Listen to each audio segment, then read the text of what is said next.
Dieu bénisse. Shalom, shalom. Shalom dans chaque famille, shalom dans chaque maison. Bien-aimés frères et sœurs, dans n'importe quel point du monde où vous nous suivez actuellement, le globe est rond. D'un côté, c'est la lumière, de l'autre, on est la nuit comme actuellement. Il est 20h, 21h en 8 minutes à Kinshasa, où nous nous trouvons. Et nous vous aimons. Ici, c'est l'émission La connaissance de valeur, présentée par votre humble serviteur, l'apôtre Josué Polydore Kabea. C'est une émission de la parole de Dieu, le message du temps de la fin, le message du prophète William Marion Branham. Au travers de cette émission, nous allons échanger beaucoup de valeurs. Et le chrétien ou les enfants de Dieu ignorent. Ceci pour interpeller la conscience de tout un chacun d'entre nous, de comprendre ce que nous sommes et comment mieux assumer les responsabilités qui nous reviennent. C'est de cette manière que nous avons choisi cette émission. Deux fois, ça sera présenté par moi-même. Des fois, nous aurons des invités qui pourront venir démontrer de certaines valeurs qui sont importantes dans la société que la population ignore. Nous avons besoin de votre contribution. C'est d'aimer, de liker, surtout de s'abonner massivement à l'émission La connaissance de valeurs qui émane depuis la pyramide spatiale et au travers de cette chaîne que nous avons créée pour vous, Pyramide Spatiale TV. C'est la chaîne qui pourra présenter des prédications et aussi des émissions pour l'édification de l'épouse dans chaque point du monde. Nous vous aimons, nous avons besoin de votre soutien et de votre contribution. Que Dieu vous bénisse et que la paix du Seigneur soit dans chacune de vos maisons. Au nom du Seigneur et Sauveur Jésus-Christ. Amen. Ok, dans l'introduction, aujourd'hui c'est le premier jour que nous entamons notre émission. La connaissance de valeur. Après que je vous ai salué au nom de Jésus, nous aimerons lire la parole du Seigneur dans le livre du prophète Osée, au chapitre 4, verset 6. Mon peuple est détruit parce qu'il lui manque la connaissance. Puisque tu as rejeté la connaissance, je te rejetterai et tu seras dépouillé de mon sacerdoce. Puisque tu as oublié la loi de ton Dieu, j'oublierai aussi tes enfants. Ici, c'est le prophète qui parle au peuple d'Israël, vit l'état d'ignorance dans lequel il se trouvait. Il dit, c'est la cause des ennuis, des situations et des complications chaotiques dans la vie du peuple parce qu'il lui manque la connaissance. Et surtout pour les serviteurs de Dieu, lorsque vous manquez la connaissance de ce que vous êtes et ce que vous faites, vous serez dépouillés du sacerdoce. Et lorsque vous oubliez la loi de votre Dieu, alors le Seigneur oublie aussi vos enfants. C'est pour la famille, c'est pour l'Église et pour chaque personne. Donc c'est très important d'être informé. Sinon, vous tombez dans ces difficultés, ces conditions compliquées que le Seigneur promet au peuple lorsqu'il y a manque de connaissances. Je vais définir les deux mots que nous avons, la connaissance. Et le deuxième mot, c'est la valeur dans notre sujet. Par définition, nous comprenons que la connaissance, c'est l'exercice de faculté par lequel on connaît et on distingue les objets ou les affaires. Ou soit, on définit cela comme l'idée ou notion qu'on a de quelque chose ou de quelqu'un. Une information précise, un savoir correct que vous avez de quelque chose, que vous avez d'une affaire, que vous avez de quelqu'un. Cela est appelé connaissance. Et la valeur, c'est le prix qu'on attache à une chose intellectuelle ou morale. Autrement dit, qualité ou justesse d'une chose, d'une idée ou d'un ouvrage. Ah, ce manuel est de grand prix, de grande valeur. Cette chose a une valeur extrême. C'est justesse que l'on donne à une idée. Ça, c'est une idée importante à ne pas négliger. C'est ça la valeur. La noblesse de caractère d'une personne. En tout cas, cet homme, c'est une personne de valeur. C'est le mérite, le coût, que l'on puisse peser quelqu'un par ses paroles ou par sa nature ou sa façon de faire les choses. La valeur. La valeur est définie comme l'importance ou l'intérêt que l'on accorde à un être, une chose, un phénomène ou un événement. La connaissance des valeurs. Vous devez avoir une connaissance et donner la valeur à ce que vous connaissez. Et si vous n'êtes pas bien informé sur la valeur de quelque chose, vous allez vous moquer de cela, vous allez négliger cela, et cela ne produira jamais une bonne chose dans votre vie. Donc vous devez bien être informé sur chaque chose, chaque événement, chaque ouvrage, chaque affaire, chaque situation, chaque personne, que soit morale ou physique. Vous devez être bien informé à son sujet pour mieux le considérer. Sinon, vous aurez une valeur dans votre main que vous allez négliger et cela vous coûtera cher. Si nous remarquons sur cette introduction, en parlant d'un tribunal ou d'un juge, la connaissance est un droit de traiter certaines affaires. Pour le faire, il faudrait une balance de comparaison. C'est pourquoi dans cette étude de la connaissance des valeurs, il y a toujours une balance. C'est pourquoi vous verrez aux tribunaux, partout dans le monde, il y a toujours une balance. Cette balance, c'est une balance de comparaison de valeurs pour peser les affaires, pour peser vos arguments, peser ce que vous offrez. Et si ça n'a pas assez de poids, on rejette. Si cela n'est pas fondé, on rejette. Et on ne peut pas considérer ce qui n'a pas de valeur. C'est pourquoi il y a une balance.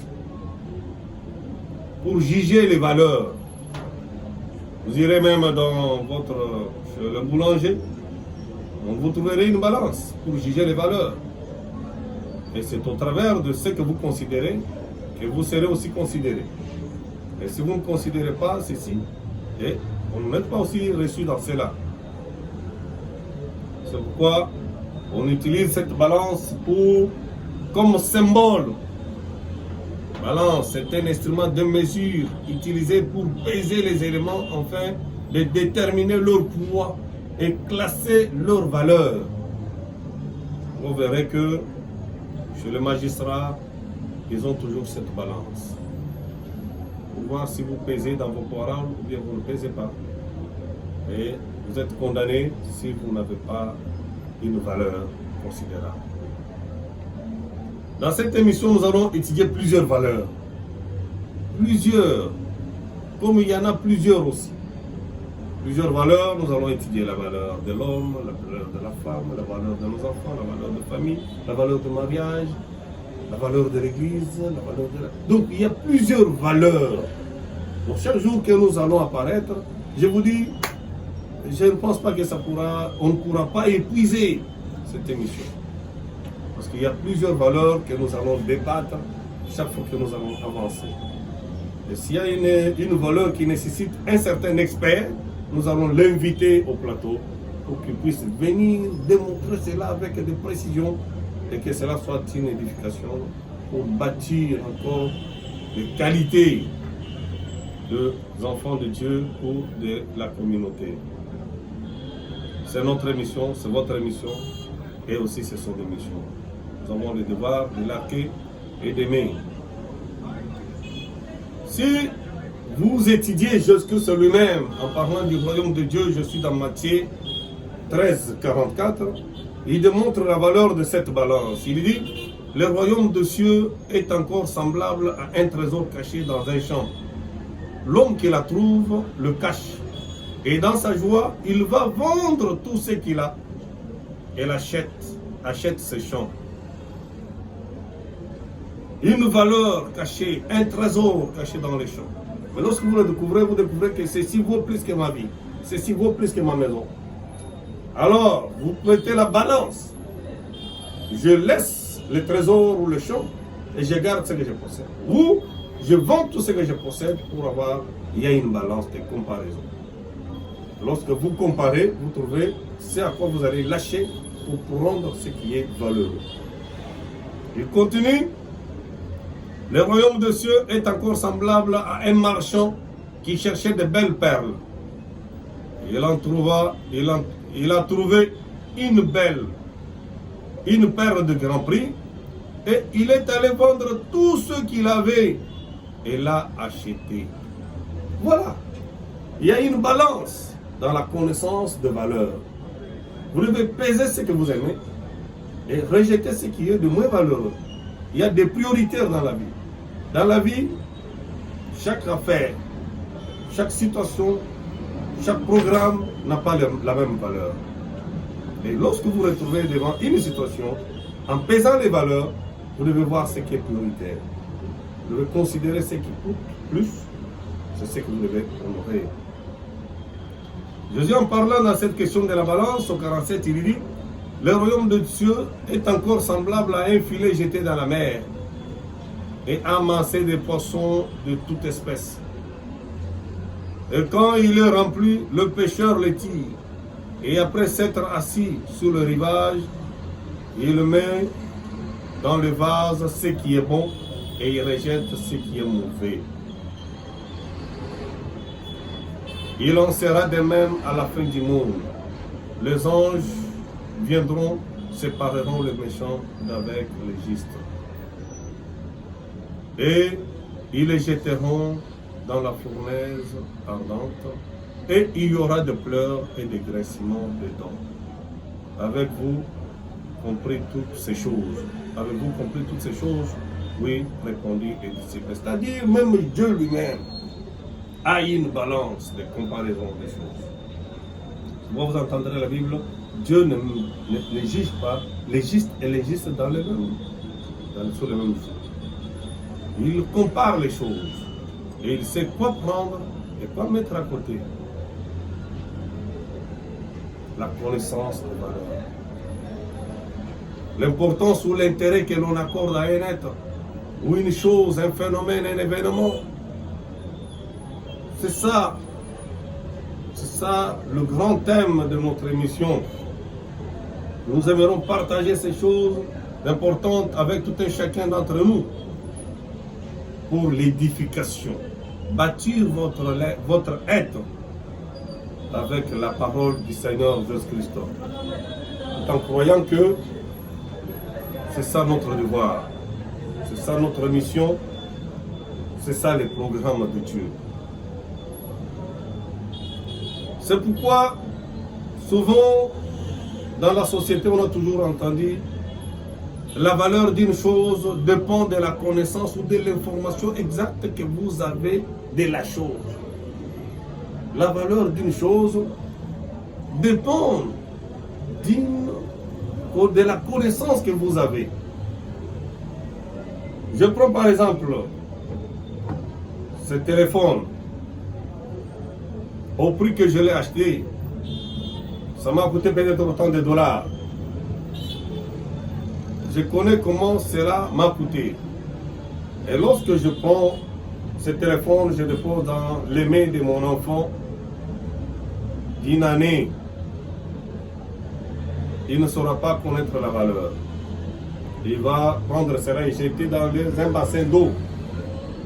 Il va jeter cela dans la boue parce qu'il ne connaît pas ce que cela m'a coûté. C'est pourquoi dans la vie, ce qui ne vous a rien coûté ne vaut pas la peine. Ce qui ne vous a rien coûté dans la vie ne vaut pas la peine. Vous allez prendre une valeur avec moins d'importance parce que ça ne vous a rien coûté. Absolument pas. C'est pourquoi je vous ai dit, nous avons affaire à beaucoup de valeurs qui sont ignorées et beaucoup de choses qui ne méritent pas mais que nous voulons donner des valeurs. Et cependant, ce ne sont pas des choses qui ont assez de valeur ou d'importance. Si nous prenons le message de Frère Branham, dans Écoutez-les, prêché le 11 juin 56 au paragraphe 6, Frère Branham raconte l'histoire d'un jeune garçon qui est allé fouiller dans le grenier de son vieux grand-père. Et il est tombé sur une malle, et en ouvrant cette malle, il a trouvé un thème. Ceux qui ont vécu peut-être avant nous, même dans nos âges, lorsqu'on grandissait, il y avait les timbres composés sur des enveloppes. Et aujourd'hui, c'est resté seulement dans certains documents d'État. Mais aujourd'hui, la société n'utilise pas seulement cela. Étant ignorant de l'exacte valeur, il a trouvé qu'il pouvait vendre ça à un prix qui lui coûtait ne fût-ce que comment trouver un beignet. Et il est allé au coin de la rue, il a vendu cela à un prix qui lui revenait qu'à acheter un pain. Celui qui a acheté le timbre est allé aussi le revendre à un autre monsieur à un prix différent de celui que l'enfant lui a acheté. Celui-ci a acheté à $1. Celui-là est allé revendre à $10 000, à $1 000. Celui qui a acheté à $1 000 est allé vendre à $10 000. Celui qui a acheté à $10 000 est allé revendre à $100 000. Celui qui a acheté le timbre à $100 000 est allé acheter à $1 million. Et Frère Branham m'a dit récemment ici, le timbre que l'enfant avait vendu à $1, nous avons appris que cela a acheté à $10 millions. Donc la valeur d'une chose dépend de la connaissance, de l'information que vous avez sur la chose. Nous avons grandi dans les contrées où il y a les diamantifères, où un enfant peut se réveiller le matin et il descend à la rivière et il monte avec une pierre de 5 carats et il n'en a pas l'exacte valeur. Il va laisser ça dans les mains d'un négociant qui lui donne peut-être $1 000 et ce négociant-là le soir c'est un milliardaire, un millionnaire qui a trouvé de l'issue. Et celui qui achète aussi va revendre aussi plus tard. Et la valeur de ces diamants-là valait donc, c'est quelque chose qui n'a pas. Donc vous êtes ignorant, vous ne vendez pas intuition parce que vous n'avez pas l'exacte information du prix que cela coûte. Vous voyez? Alors, dans cette balance, ce n'est pas la taille, ce n'est pas la grandeur, mais c'est le prix, c'est le coût. Vous pouvez voir quelqu'un qui est si grand, costaud, mais enfin, il ne pèse pas. Il faudrait qu'il soit un homme qui doit peser. Et lorsqu'il ne pèse pas, alors il est léger. Et donc il ne mérite pas dans un endroit quelconque parce qu'il n'a pas ces qualités-là. C'est ainsi, vous verrez que du temps de Belshazzar, Dieu a fait descendre une valeur au devant de ses rois.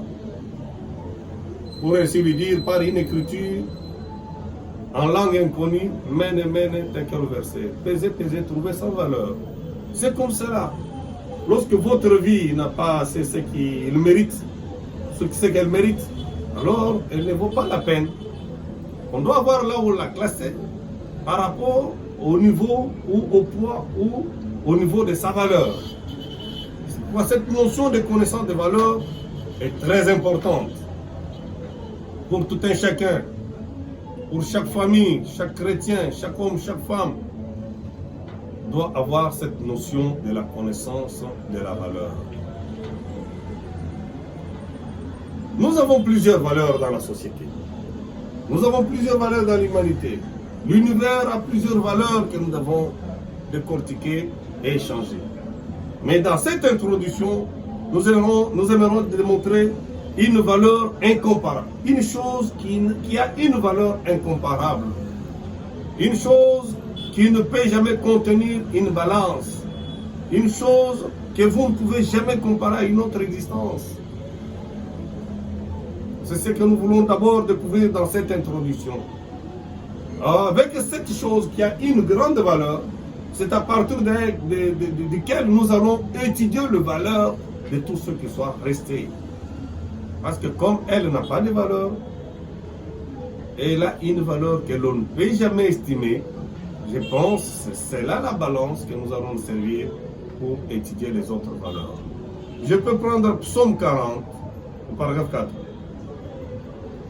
Heureux l'homme qui place à l'Éternel sa confiance et qui ne se détourne pas vers les hautains et les menteurs. Tu as multiplié l'Éternel, mon Dieu, tes merveilles et tes desseins en notre faveur. Nul n'est comparable à toi. Nul n'est comparable à toi. Depuis l'existence de l'humanité jusqu'à ce jour, ça c'est une valeur incomparable. Je voudrais les oublier et les proclamer, mais leur nombre est trop grand pour que je le raconte, les œuvres de l'Éternel. Si vous prenez Ésaïe 40, l'Éternel lui-même parle. À qui me comparerez-vous pour que je lui sois semblable? Dit le Saint.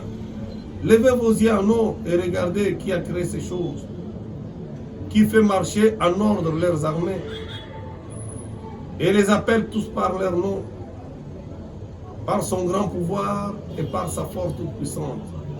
Il en a une qui fasse défaut. Pourquoi dit-il Jacob? Pourquoi dit-il Israël? Ma destinée est cachée au-devant de l'Éternel. Mon droit passe inaperçu au-devant de mon Dieu. Ne l'as-tu pas appris? C'est le Dieu d'éternité, l'Éternel, qui a créé les extrémités de la terre. Il ne se fatigue point, il ne se lasse point. On ne peut sonder son intelligence.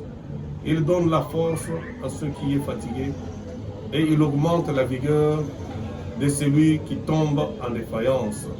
Les adolescents se fatiguent et se lassent et les jeunes hommes chancellent. Mais celui qui se confie à l'Éternel renouvelle leur force.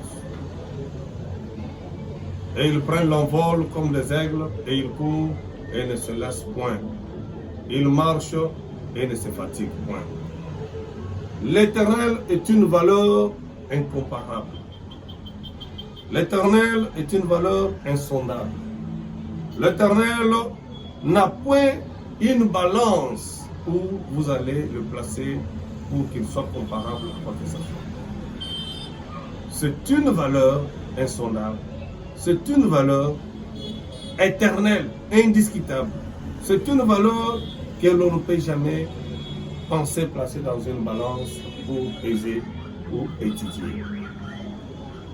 Dieu est sa parole. Et sa parole est Dieu. Au commencement était la parole était Dieu. Et la parole était avec Dieu. Elle était au commencement avec Dieu. C'est elle qui a appelé toutes choses à l'existence. Rien de ce qui existe n'a existé sans elle. Voilà une valeur, la source de toute existence. Une valeur incomparable. Comment voulez-vous vous mesurer à quelque chose par qui vous existez? Comment voulez-vous comparer quelque chose qui n'existe pas à celle-là? Donc ça n'existe pas. C'est pourquoi la Bible est claire en disant le ciel et la terre passeront, mais la parole de Dieu ne faillira jamais. C'est une valeur indiscutable, c'est une valeur incontournable, c'est une valeur insondable, c'est une valeur éternelle. Chaque chose, chaque existence est périssable. Il n'y a qu'une seule valeur que l'on ne peut jamais comparer, que l'on ne peut jamais mesurer, que l'on ne peut jamais égaler, c'est la parole du Seigneur. La parole demeure la valeur éternelle. Et c'est avec cette balance de la parole éternelle que nous allons mesurer les valeurs, que nous allons étudier les valeurs, que nous allons comprendre les valeurs à partir de cette source de chaque existence qui est la parole, qui est Dieu. La valeur éternelle, la valeur insondable, la valeur que l'on ne peut jamais placer dans une balance pour comparer. C'est Dieu, c'est la parole qui demeure une valeur éternelle, qui demeure une valeur insondable. Et avec ça, nous allons comprendre la valeur de votre vie. Avec la parole, nous allons comprendre la valeur de votre âme. Avec ça, nous allons comprendre la valeur du salut, la valeur de la rédemption, la valeur de tout un chacun, la valeur de votre pasteur, la valeur de votre médecin, la valeur de votre avocat, la valeur de votre église, la valeur de la société, la valeur même de votre pays. Toutes ces valeurs-là, au travers de cette émission, nous allons en décortiquer. Et nous croyons que c'est édifiant parce que quand vous ignorez les valeurs, vous êtes détruits. Quand vous n'avez pas la connaissance des valeurs, vous êtes malheureux. Mon peuple est détruit parce qu'il lui manque la connaissance. Mais si vous êtes bien informé, vous n'allez pas vous jouer, vous n'allez pas ignorer la valeur de ce que vous êtes. C'est pour cette émission, c'est pourquoi cette émission, nous vous demandons de l'aimer, de la partager, de la liker et aussi de contribuer d'une manière ou d'une autre pour son avancement. Je prie le Seigneur, Dieu Tout-Puissant, Créateur du ciel et de la terre, l'auteur de la vie et le donateur de tous les dons excellents. Je bénis tes enfants dans chaque maison, dans chaque vie, dans chaque famille. Pour celui qui a pris son temps à écouter cette exhortation de la parole dans cette émission de la connaissance de la valeur, je bénis le corps de tout un chacun. Et je prie que la grâce du Saint-Esprit repose sur chaque âme, repose sur chaque cœur, repose sur chaque esprit. Et que le grand Shalom, toi le grand Melchisedec, le Dieu qui existe par toi-même, toi la grande valeur incomparable, insondable, entre dans la vie de mon frère, de ma soeur, entre dans chaque famille, dans ces moments, enfin qu'en s'agenouillant et en parlant, Seigneur, à toi, que tu lui accordes une grâce et que tu fasses de celui qui considère cette émission une valeur pour ton royaume, pour ton peuple, pour sa famille et aussi pour la société. Que la grâce du Saint-Esprit accompagne ces belles paroles dans la vie de tout chacun et dans l'âme de tout chacun ce soir, dans le nom du Seigneur et Sauveur, je te remercie prier. Amen.